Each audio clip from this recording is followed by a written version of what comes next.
Hi, this is GM Talks. This is our third episode. I'm Keegan. I am joined by my lovely assistant, Brennan. And we're both lovely because we refuse to show our faces. We, we are joined by Rafael. He is a gamer down in Brazil. Yeah, And Rio de Janeiro, Brazil. Rio de Janeiro. Yeah. Actually, Sao Paulo is besides where I'm from, is the hmm largest number of fans on the Facebook page are from Sao Paulo, actually. Yeah, yeah. Like especially the word darkness is huge here in Brazil. Like it's bigger than D&D, really. Really? Yeah, no. I kind of Yeah. I kind of gathered that by some of the pages. I'd also seen a protest sign.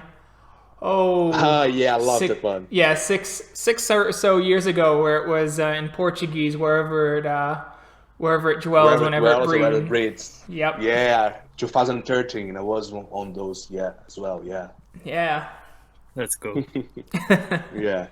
Uh, Eh, as far as games go, Raphael, do you play World of Darkness for the most part? Any of those games that you favor more than others?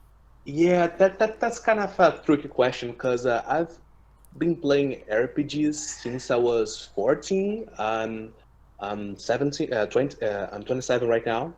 So that's like 13 years or something like that.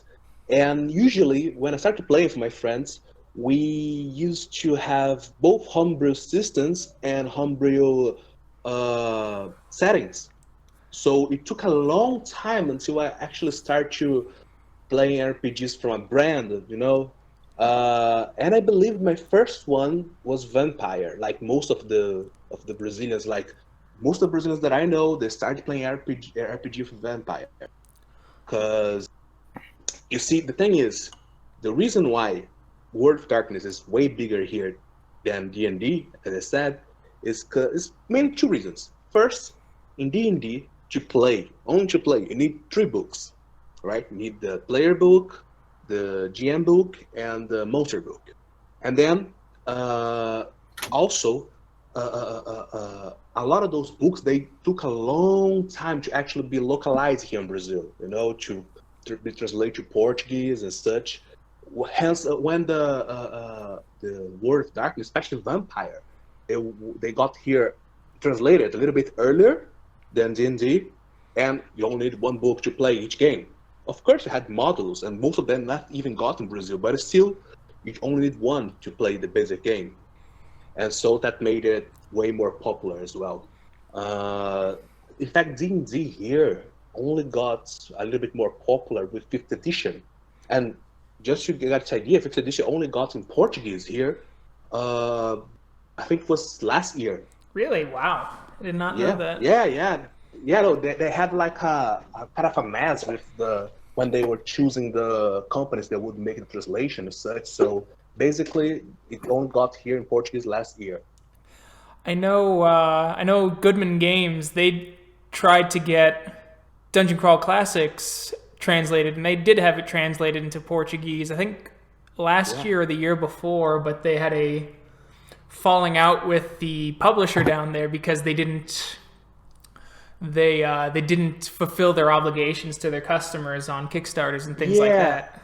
yeah. I remember. I don't know so much about this subject specifically, but I remember that was there was a little bit of a mess with that, similar to what happened in D&D here. But for example, it's kind of funny because even though a lot of these products from the World of Darkness didn't got in Portuguese until later on, or even didn't got in Portuguese at all, we had a lot of groups of people that were fans, and they spoke and read and they wrote in English, and they pretty much they translate to other people. Like a huge one, maybe the biggest one of those groups is the Nação Garu. That's the one that is also in partnership with the Rage Across Brazil group. Okay. So yeah, so those guys they pretty much translate, I think, pretty much almost everything, like game wise from Werewolf to Portuguese, the stuff that didn't got here until very later on or didn't got at all. So and very recently they create a model a fan model for Brazil, for Werewolf specifically, called Brasil em Fúria, or as you call in English, Rage Across Brazil. And it's great. It's great, really. It's probably the best thing of Werewolf I has ever read, really. No kidding. And they said they would make a translation for English, but that's in the future. Yeah. But it's really good. I recall you sending us a comment about that, actually, and you did a link to it, and I was really interested. I do not speak Portuguese. Yeah, I don't blame you. It's a very localized knowledge, but yeah, they're gonna eventually they're gonna translate to English. Now they are more focused on writing more stuff on top of the model, but once it's in English, I'm gonna give you a call because it's really worth it, man. It's really worth it. I wish that all the models were made with that much passion and detail as they did. No, I totally get it, because I remember you'd mentioned that the original publication of Rage Across the Amazon was far too Eurocentric. Yeah, and there are some things that they didn't got so much right, For example, a lot of the names they use were Spanish names, not Portuguese-like names, for example. That's a very common mistake and one that gets people here very pissed. Yeah. You don't ever want to come to a Brazilian and say, "Hola, como estás?" No, don't do that.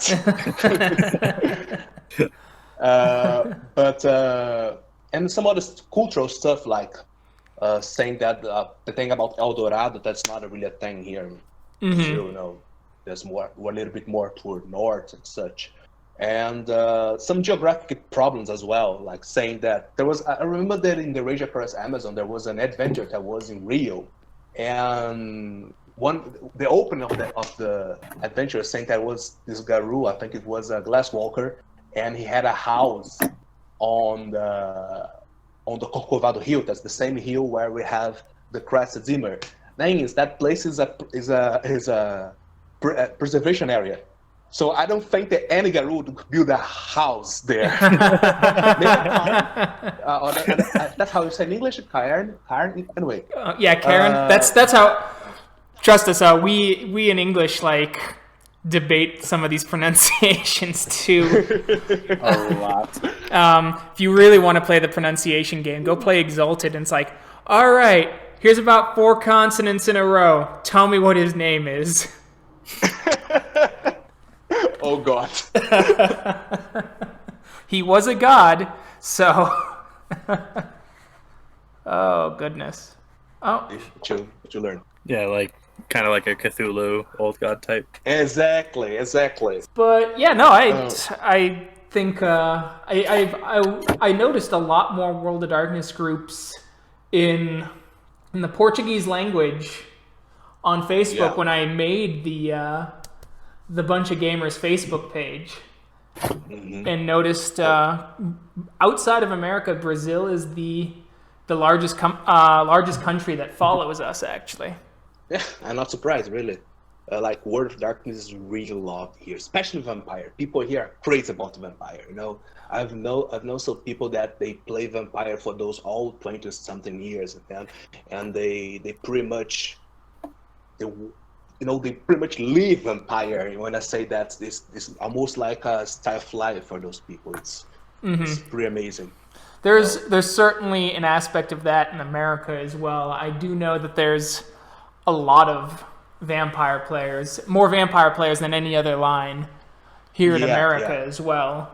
Same here. Vampire is way more popular than the other one. Yeah, but it's good to see Werewolf getting its due, at least a little bit, with the video game coming out. I'm so excited for that. Oh, man. I'm pulling both Bloodlines and Earthblood. Yeah, no, Earthblood. I got my fingers crossed, going just please be good. Yeah, me too. I'm gonna say oh, please don't suck. Please don't suck. Because I know Bloodlines are gonna be awesome. I know. Well, because it's the same people that work on the first one. So oh, okay. I know it's gonna be awesome. They got the same same composer for the music, the same lead writer, like a lot of people on the original. Yeah, they are playing on the. The only thing that I'm kind of, I don't know, is because I think they're gonna use the 5th edition rules, and I didn't stop to read the 5th edition rules of any of the of yet, but they say that's good, so I don't know. I like 5th edition. But I like 5th edition. It is that is apparently a divisive topic in the gaming community right now, which, whatever. That's edition wars. 5th edition D&D or Vampire.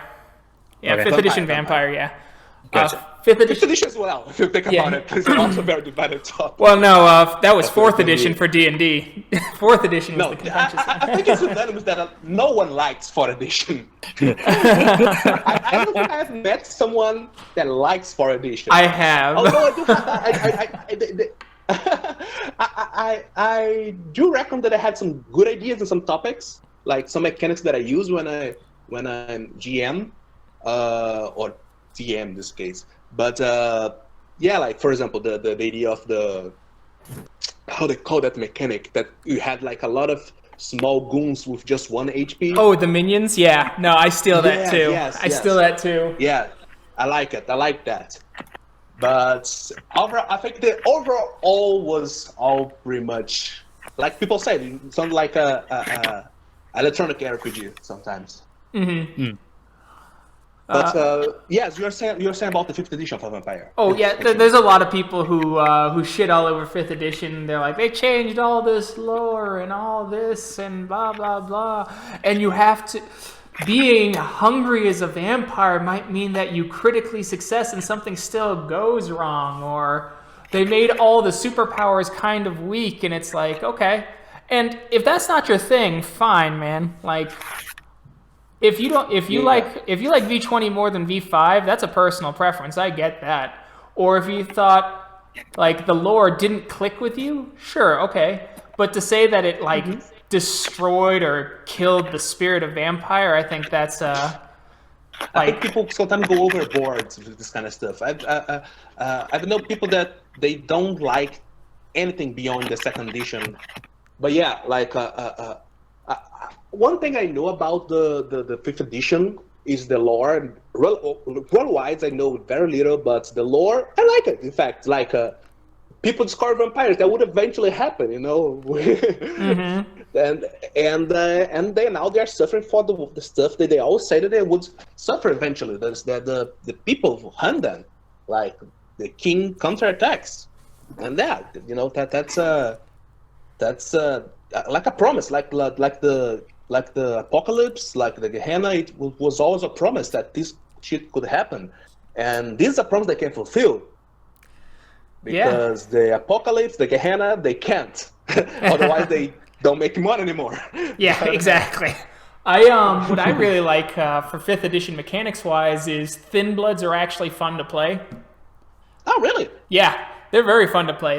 Their powers are so in Vampire you have to find someone who resonates with a specific kind of emotion to help you learn disciplines.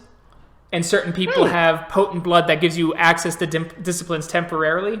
For Thin Bloods, you find someone, whatever their primary emotion is, right before you feed upon them, gives you 1 dot in that discipline until you feed upon someone else. Oh, wow. So they're more versatile, if less powerful. Yes, and then the only discipline they have access to is blood alchemy, where they're able to take their diluted vampiric blood and turn it into magic. Oh, wow. So it's like a Team Blood thaumaturgy then. Yeah. Interesting. And That's very interesting. And so from my understanding with Bloodlines 2, everyone starts as a Thin Blood, and then you can either diabolize someone to get into the Cam or the Anarchs, or you can actually stay Thin-Blooded. Oh, really? Ooh, okay. That looks like some Dark Souls shit there.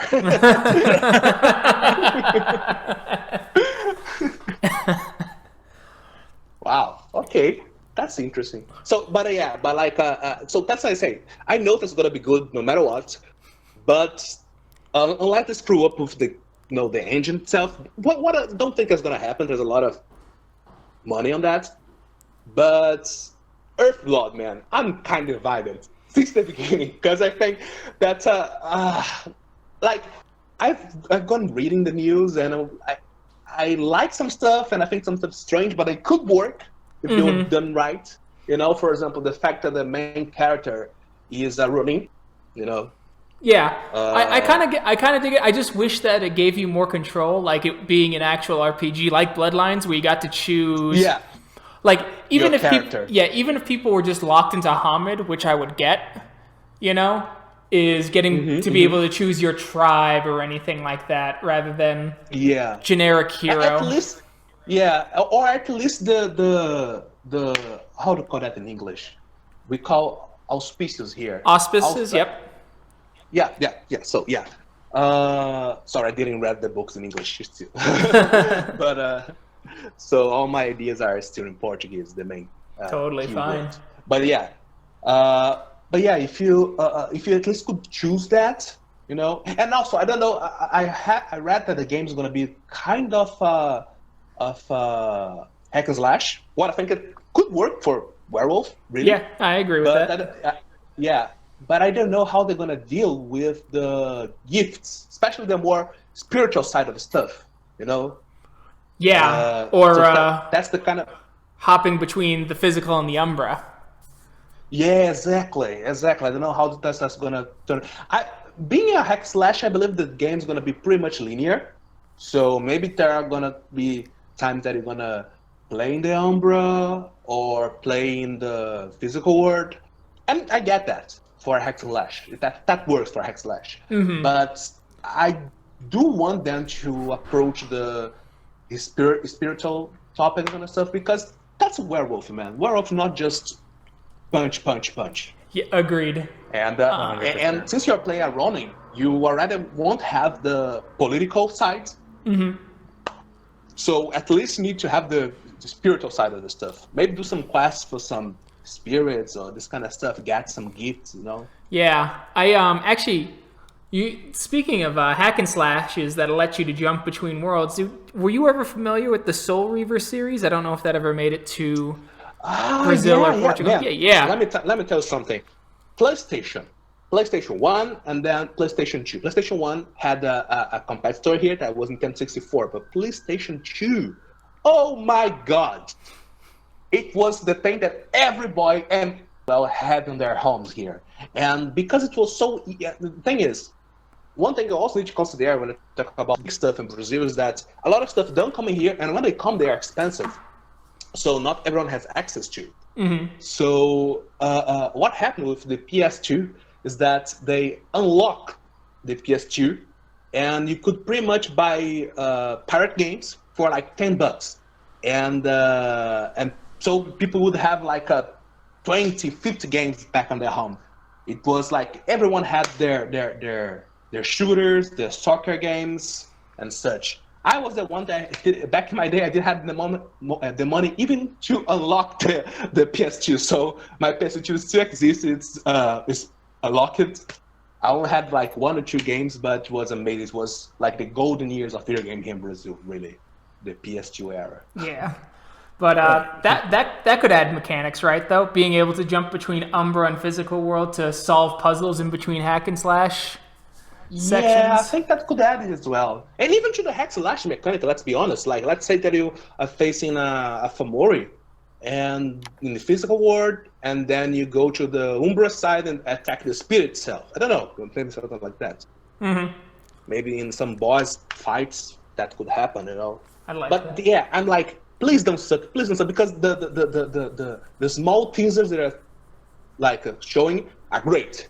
Yes, they are great, but we don't know almost nothing on the history, in the story side, and the few we know is something that could go wrong very quickly. That's Fianna Ronin.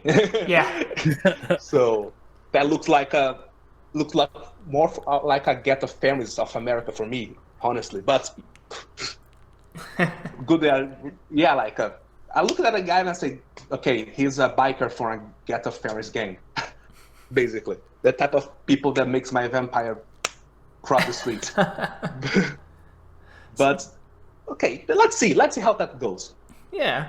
Hey, Brennan, you sounded like you had a question.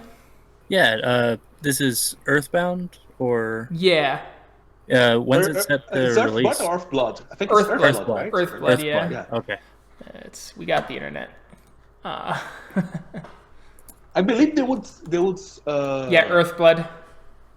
yeah, Okay. Earthblood. I believe they would release a trailer, but then they delayed because of all things that are happening in the United States right now, right? Yeah, well, they delayed because for a couple of things, I guess. The biggest one is that typical most video games don't come out on their initial release date, and then COVID Yeah, happened that's true. Yeah. with all the lockdowns. Yeah, I mean, I'm talk about the trailer, not the game itself. I believe they would release a gameplay trailer, but then Yeah. delay it. Yeah, that's concerning. I agree with that.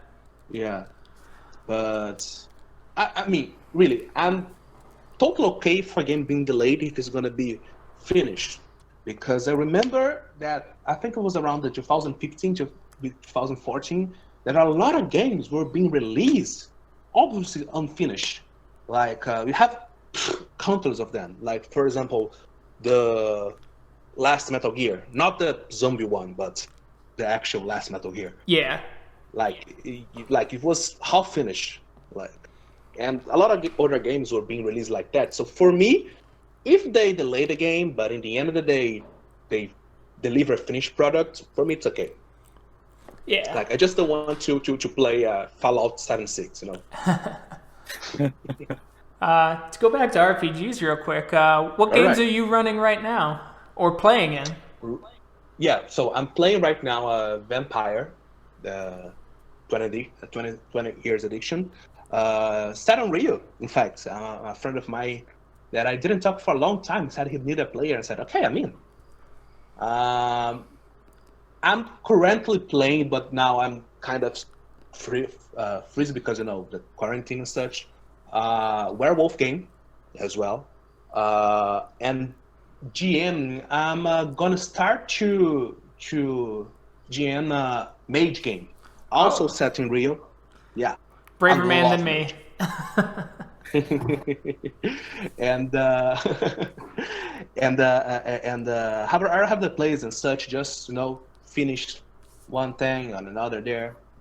So getting the time of this quarantine to actually polish the stuff. Very cool. I'm probably gonna start this month. Then Okay. my next Mage game. Yeah. So how do you prep for Mage? What do you do? What helps you get the creative juices flowing and keeping everything straight in your head? Yeah, keeping straight in your head is the hard thing in Mage. But what usually I do, especially since we are playing Rio, so I'm using a lot of folklore and religion, culture from Brazil. You know, that's usually what I do when I run games in Brazil territory. I usually take I take inspiration from our legends or myths, you know, and even the culture of Brazil. You see, Mage in Brazil is very interesting because if there are two words that could translate Brazil and Rio as a whole, culturally speaking, would be syncretism and miscegenation as a whole. You know, both cultures and people here, they are very miscegenate, and religions in a way as well. So things like paradigm and magic in Brazil, they resonate very well, and they create, let's say, a play field. Let's say I think is kind of unique to Mage and the whole world of darkness. I love urban fantasy as a whole, anything related to urban fantasy, and I believe that Brazil is very fertile ground for urban fantasy, not being yet tapped, let's say. Okay. So, for example, I can talk about this because I don't think my players are gonna listen to this. But my plan for this game is basically that in my setting, the Week of Nightmares, it happens on 2000 more precisely, and the Ascension War between mages and like traditions and technocrats were like on its peak, and then Nightmare Week came, everything went to hell, and both need to stop and lick their wounds. But at the same time, when that happened, some stuff started to happen in the Umbra as a whole. And in Brazil, what happens that's an ancient evil was wakened a little bit. But basically what happens that there was this group of mages, they were traditional mages, they were trying to, let's say, use a backdoor attack in the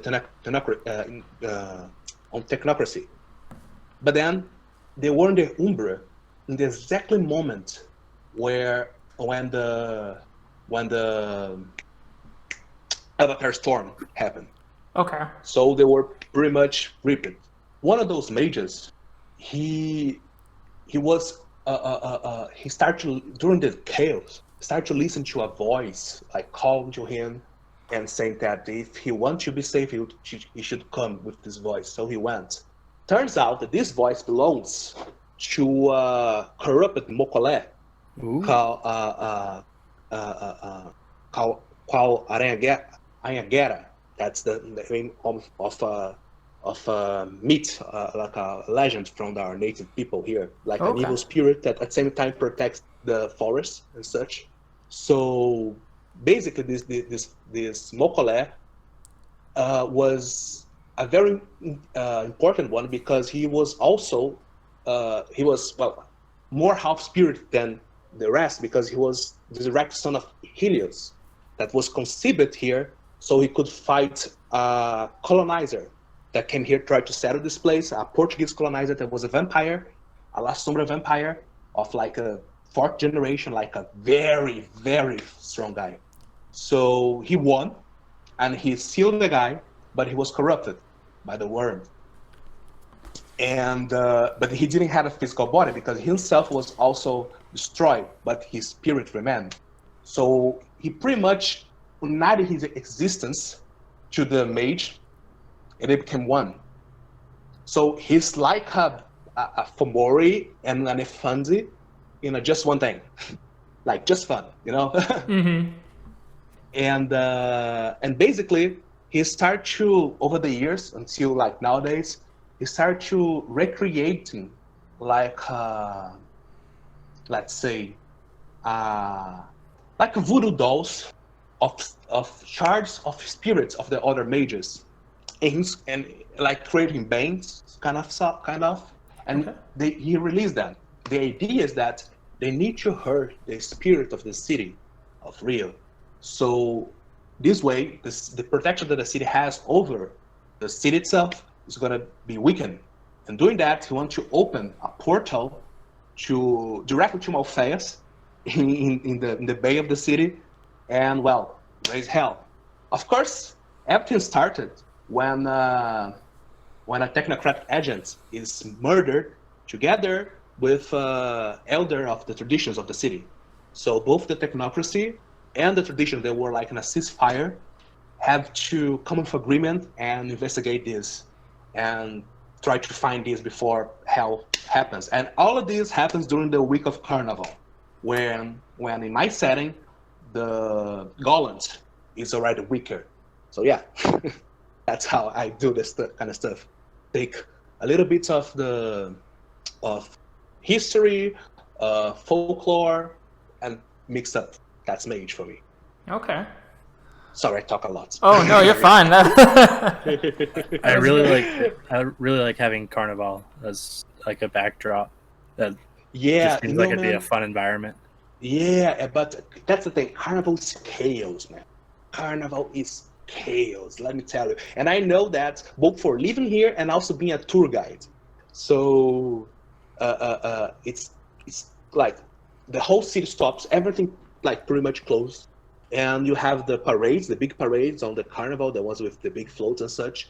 But that's just one part of Carnival. Through whole the city, you have like people partying, like street parties, you know, like dancing, drinking a lot, and kissing. Is chaotic. Like it's even hard to get around the city. But at the same time, it's the perfect time to do some vulgar magic because the consensus is way lower and the Golem is way lower as well. Everybody that I know has some weird history of Carnival. Like So that's the perfect time to do that. That's really cool. I like that. That's really interesting. Yeah, like if you compare to the Mardi Gras on New Orleans for you guys, it'll be the same thing, but in a way bigger scale, both for the city and the party. Okay. It's crazy. It's crazy. One thing I've started to do, and my players probably listen to this, but they don't know a lot of vampire lore anyway, is I've been playing with the different supernaturals being wrong about others and having legends. So, like, there's the legend about how the Silver Fangs took over the Roman Empire and then they were pushed out by leeches. The Silver Fangs believe that they were pushed out by two vampires named Ventru and Bruja, and that the clans Ventru and Bruja are named after those two vampires that corrupted Rome and pushed them out of power. Oh, that's cool. That's pretty cool. Because it makes sense. Those guys don't know much about each other. That's one thing that I play a lot. In games as well, when I talk about World of Darkness. So unless you have some good reason to know, like, both for three lores, like, for example, if you were, I don't know, if you are kinfolk that was embraced or something like that, you don't know much. No. Yeah, or I would say... Well, you can also ask, but that usually doesn't go that well. I was going to also say, like, you can do things like... you can give players some lore that is correct for Wraith stuff if they're like a Silent Strider who's dedicated to the lands of the dead. But they won't know that even... Makes sense. That makes sense. They won't even know half of it. Yeah, I don't know. That makes sense. Like, if you're a Silent Strider and such. Same like if they are a Verbena, let's say. And maybe they know a little bit about how the werewolves see the stuff and, like, see the world of the metaphysics. Maybe they know about, not in depth, but they know that the idea of worm, wild, weaver. Yeah, or if you have a she changeling, they might know that the Fianna, the Geta Fenris, and the Silver Fangs are separate werewolf tribes, and they think those are the only three tribes of werewolves. Yeah, like, that's that. There's a reason why those guys are secret from everyone. Yeah, so I've just gotten more into the idea of sprinkling in incorrect lore.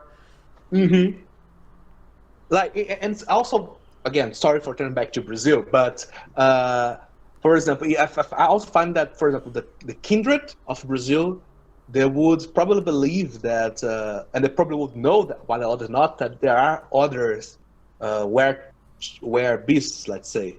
Or probably they would think that they're pretty much the same guys, but with different shapes. When other kindred around the world, they would probably never heard about a were-jaguar or something. Yeah. No, I agree with that. Or occasionally Nosferatu know that there are were-rats, but they don't know if they're just werewolves who can take on an extra form because of gifts. Exactly. I love this idea as well. Let me ask you guys something, because I want to delve on that topic that we talk about in the page, like, because I think that was very interesting. Like, people playing characters of different gender, different race, and such. I was kind of surprised that was a issue, or at least some topic for discussion in the US and Europe. But then I start to, like, revisit in my theater a lot of the streams that I saw, like, for example, Critical Role and such. And yes, pretty much almost all the time, if they're not playing a monstrous race or something, they pretty much play people that are like them. I think it's kind of a trend. People play people different from them. I've played pretty much almost every kind of character, like from Japanese characters, Muslims, pretty much everything. So I never actually noticed, but then I started to recall, remember all the streams that I saw from the US and such. And yeah, people usually play characters that are very similar to them, unless they are playing like a monster race, of course. And I find this interesting, like really, because it's never been issued here, or at least not that I know of. That's fair. I think part of it is, especially in recording streams and you're presenting a public face, is you don't want to accidentally turn someone's race, gender identity, sexuality, etc., into a caricature, right? Yeah. You don't, or if the pitfalls in that article that it really talked about is trying to wear someone's oppression as a costume for a game and then just being able to take it off, and using someone's real world oppression as a costume for a game. And I think that's what it was kind of trying to talk about. To avoid. Avoid those things. And so that's why it's... oh, yeah. Go ahead. I get his idea, especially... No, please, continue. Oh, I was just saying, and that's what I thought it was going for, and that's why, like, the first step one was you just make a character exactly how you would for, yourself, and then you just change their skin color. And that's step one. And because the whole point is that people who don't look like you are still people, and to try and flavor them with stereotypes, even if you mean well, takes away from that humanity.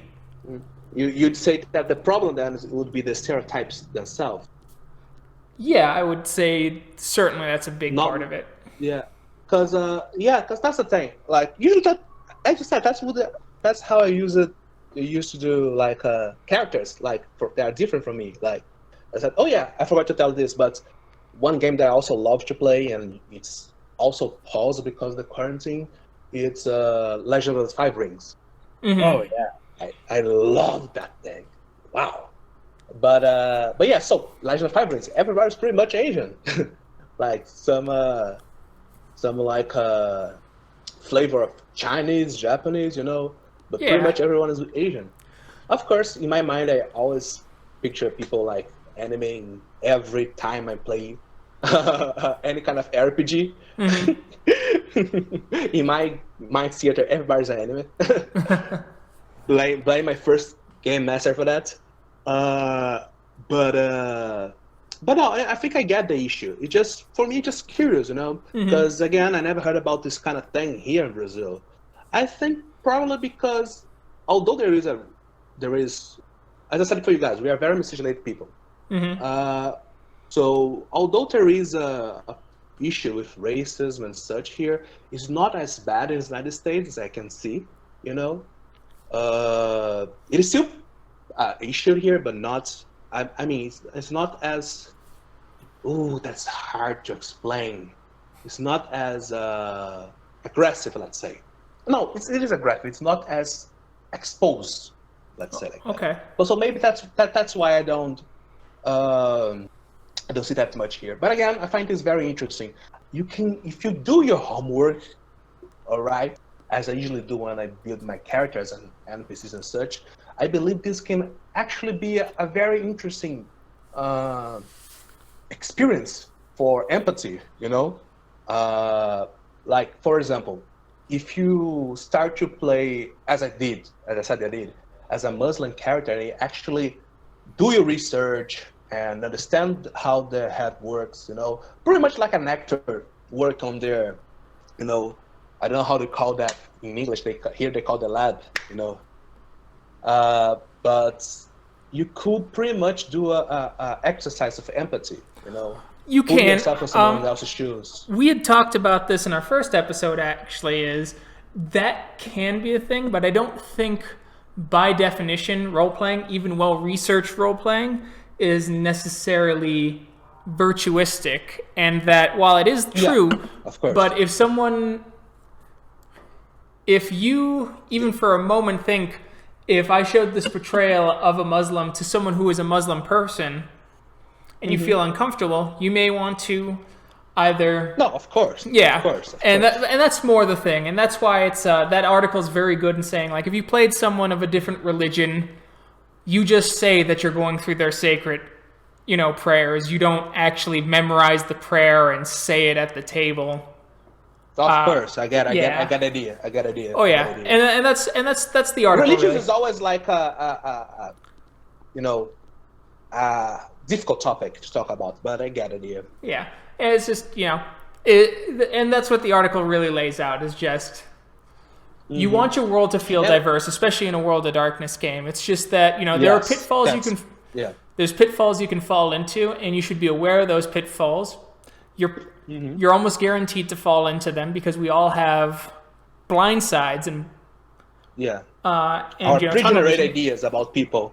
Yeah, and when you see that happen, you apologize and you try and correct for it to be better, to get better. Yeah, exactly, and that's more what that article talked about because, and you see that a bit with World of Darkness. A lot of people, for a while, especially in the 90s, early 2000s, they played clans like the Azamites or now the Banu Hakim as stereotypical Muslim extremists. Really? Yeah. Or the fact that the Ravanos that entire clan is essentially built on Romani, stereotypes.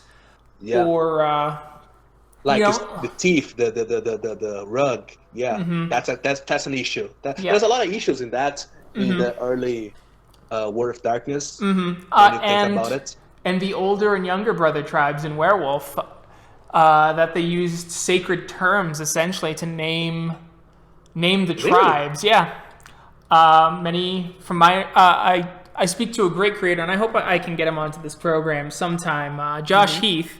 He runs High Level Games and Werewolf the podcast, and he talks about it and how he's done research, spoken to Native Americans and things like that, and many talk about how those terms are sacred, and they try to never use them with anyone outside of their tribe and their nation.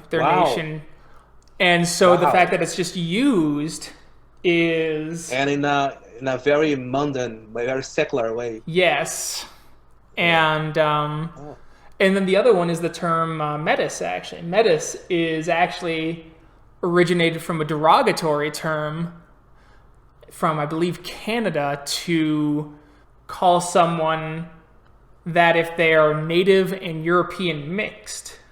It's used in that kind of connotation, and that's just a breed of werewolf you can do. Wow. And it's the race of people that should not exist. Wow. Well, I mean, yeah, exactly. It's basically they threw in an N-word style slur.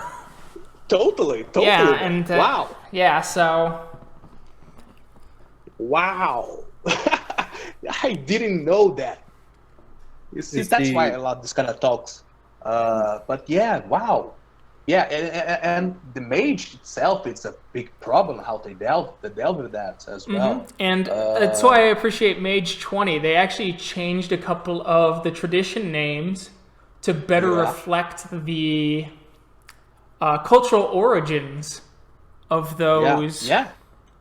Of the people and such. Yeah. I love that. One thing that I love actually about the Mage 20 are the crafts. I think the crafts are really nice, really cool, get a lot of flavor. I think they are much more colorful than the traditions themselves, Yeah. The traditions, they look like a melting pot, a melting pot, that's how you say. Yeah. And you mix everything together, yeah. And but the crafts, they are like a fruit salad.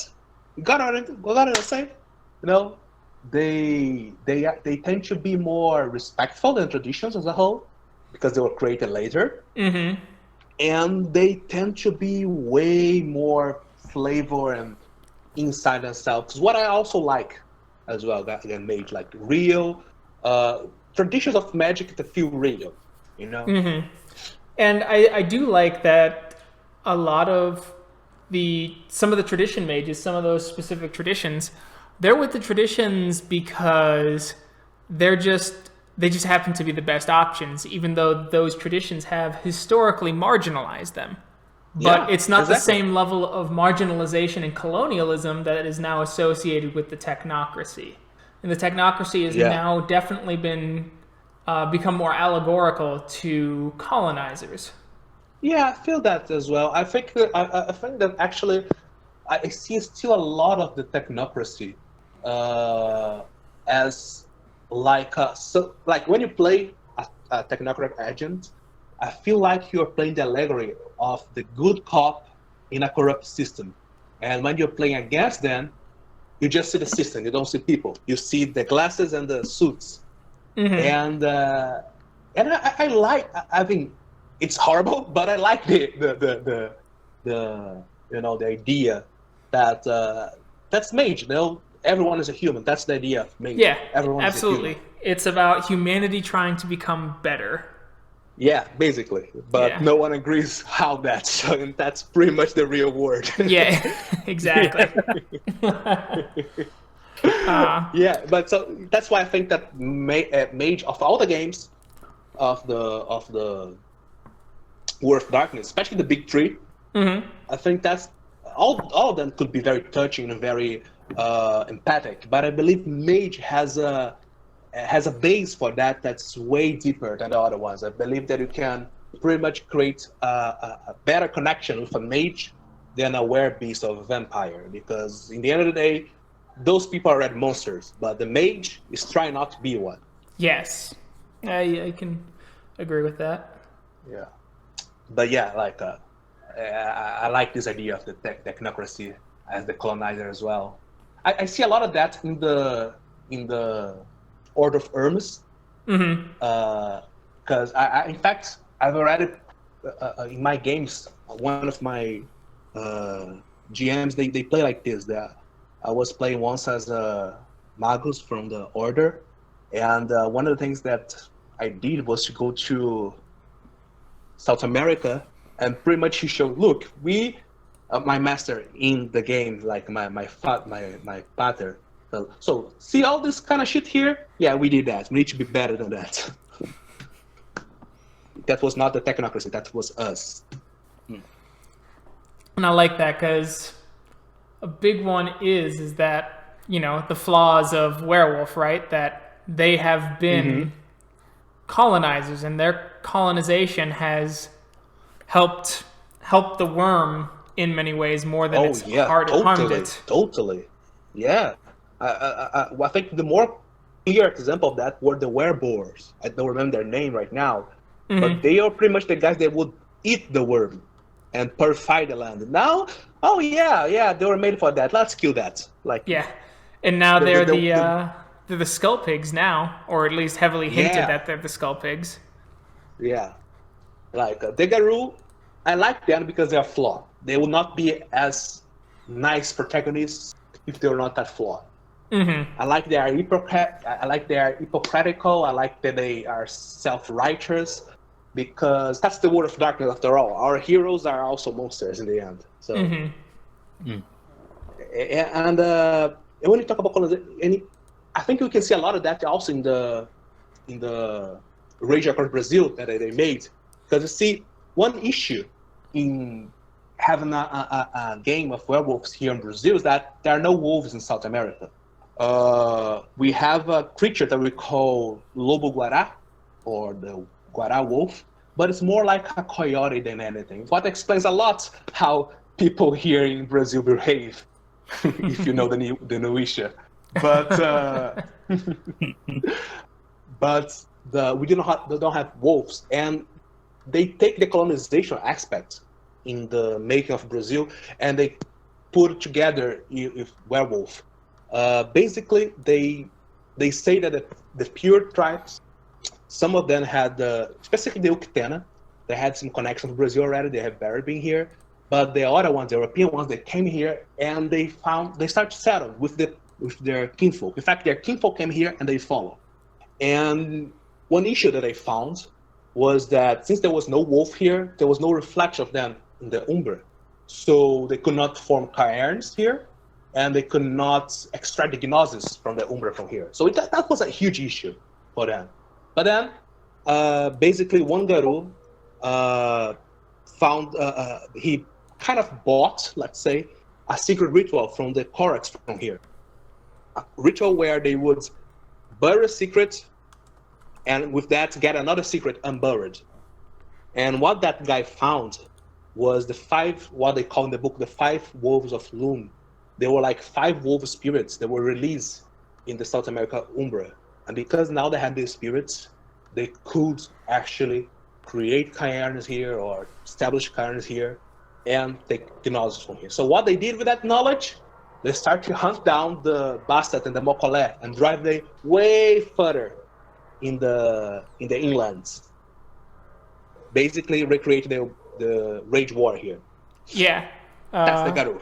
Yeah. So basically colonization. Mm-hmm. And I really like the recent efforts by a lot of the new writers decolonizing the language of the games. Yeah. I noticed that's way more image than Werewolf, actually. At least in the 20th edition. Mm-hmm. But I see that they pretty much portray with more emphasis the wrong stuff, and then they correct some word they used to use. Yes. Like, yeah, there's this word, but don't use it, or we don't use it anymore. Yeah, like, hey, we messed up, and that's good. Yeah. That's good. And half the internet loses their fucking mind, but it's better for the book. Yeah, exactly. And that's one thing that they said when I was reading the craft books for Mage. They said, like, okay, we were suburban kids in the 90s with very, with none, if seldom, access to internet. And the internet was still growing. So we took a lot of those, like, pre-generated ideas that we had and put together, and now we see that we screw up. Yeah.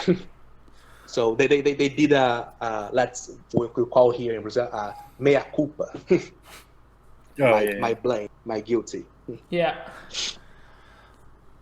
I like as the way they did this. No, I like that they admit fault when fault is made. It's a good first step, certainly. Yeah.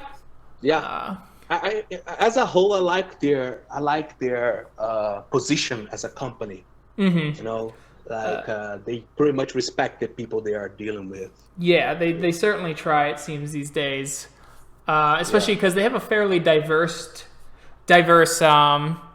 set of writers now for Werewolf 5th edition. Ah, really? Yeah, so that's good. That's good. That's great, in fact. And they're writers from all over the world, so. Oh, nice. That's good. You can find I know that you can find pretty much a little bit of the word in the United States, but that's good as well. Yeah. So. Maybe we're gonna see the.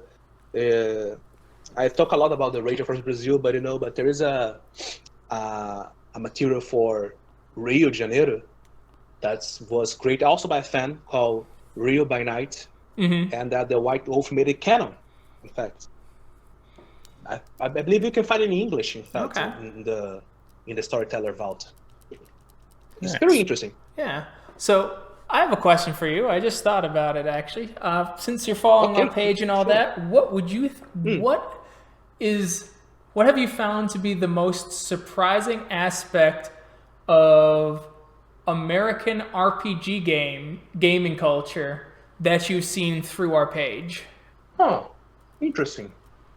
I think that the more different things, that one that we talk about playing characters that are not your race or anything, but I believe that as a whole, the thing that made me more impressed was, I think, the size, man. I mean, RPG is a big hobby for the people here, but it's not a hobby that has size, let's say. We don't have huge conventions of RPGs. Usually our conventions of RPGs, they happen inside smaller conventions. I mean, bigger conventions like comic books convention, this kind of stuff. So the size of the thing in the United States. Okay.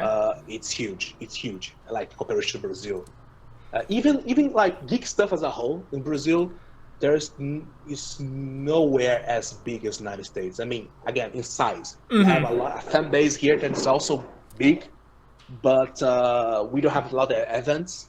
We don't have a lot of people producing stuff, or at least not producing and being like publishing and being recognized. So I think not only RPG but as a whole, the geek culture in the United States is huge. And pretty much the United States looks for geek heaven for us. No, Okay. but and uh, and it's pretty interesting as well. For me, in like what more for what I see and watch and talk with people, the way that D&D is way bigger than anything there. Like a lot of people, they associate immediately RPG with D&D, United States, and I can see why. But and that's the big difference, I would say. Like if you say RPG here and ask someone here in Rio or Brazil as a whole, if they ever play RPG, they're gonna. If they say yes, they probably never play D&D. They probably play Vampire at least once. Okay. That's crazy in comparison. So as far as exposure to games, have you done any of the Vampire LARPs down there? I don't, but I have never done. LARP's not so much my stuff. But there are some big groups of LARPs here in Rio. Not so much in Rio, but in São Paulo, I would say. São Paulo has some huge groups of LARPs. In fact, Rio has I think a small one, as far as I know, but São Paulo has a huge one. You know, São Paulo, it's if you want to understand the relationship between São Paulo and Rio, Rio is more like your cultural heart of Brazil, and São Paulo is the economic heart. So in São Paulo, you have way more people than Rio, even though Rio is a big city, and everything is bigger outside of Brazil. You find it with more presence in São Paulo than in Rio. Do you get what I mean? I'm sound confused. A little bit. Like, yeah, okay. So let's just say that São Paulo is like New York without the culture. Okay. Okay, so the cultural side of New York, that's Rio. Okay. But the business side, that's São Paulo. Gotcha. So That makes more sense. Yeah. Okay, that's easy. All right.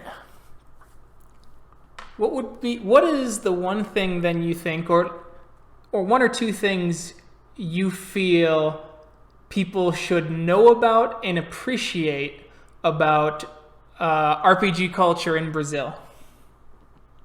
Wow. We don't do softball questions here. What? Sorry? I said we don't do softball questions here. Appreciate. There are some stuff. I believe that the Brazilian people are very talented when it comes to the dramatic, the theatricality. You know, like Brazilian soap operas, man. You probably never saw one, but you heard about them. Some of the most like crazy and great stories that I've seen were created by people like GMs here, you know. And also there is the RPG in Brazil is not as big as the United States again, as I said, but the people that like RPG here, they're crazy about it.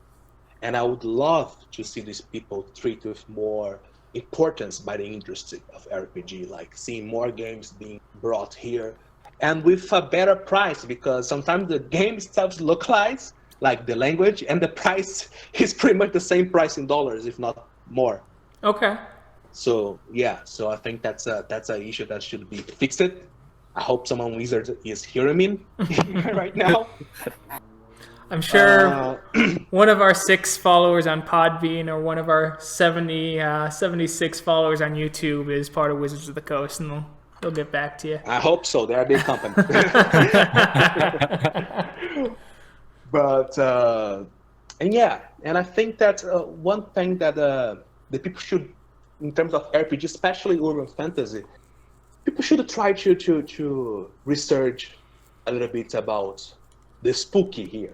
in Brazil, because Brazil is as diverse as the United States when it comes to culture and legends and myth. So come here. I'm gonna be your guide and play here. I can also be your guide if you want. Hell yeah. Perfect. Oh man. All right. All right. I think we're close to it. So I got one big last. Or did you have something? No, please. I was gonna say if that's it, we got. I'm gonna end every episode with the one big question, which is Okay. what is the one dream game that you wish you could run, but that would be like your ideal game?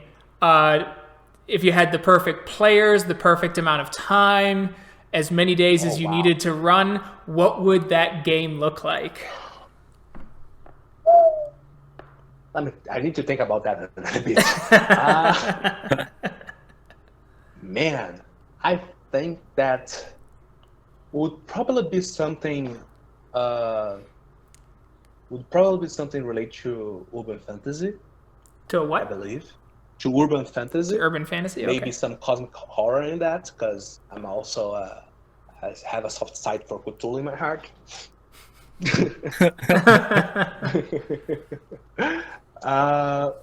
Man, I believe that would be probably an amazing setting that would last, because although I love Werewolf, Mage is also going to be my favorite game. And I would say that with the perfect time, the players coming this, man, if I could run a Mage setting, for years, like seeing those characters grow and come and going, that would probably be my thing. Yeah. Very cool. Yeah, totally. I like that. I like that. Brennan, you got any more questions for our esteemed guest? Answered all my questions. All right. Hey, Rafael, where can people find you if you want to be found? Okay. Well, when I don't want to be found, when I want to be found, you can find me on Facebook. Rafael Pavao. That's how you pronounce. You can just put it without the accent.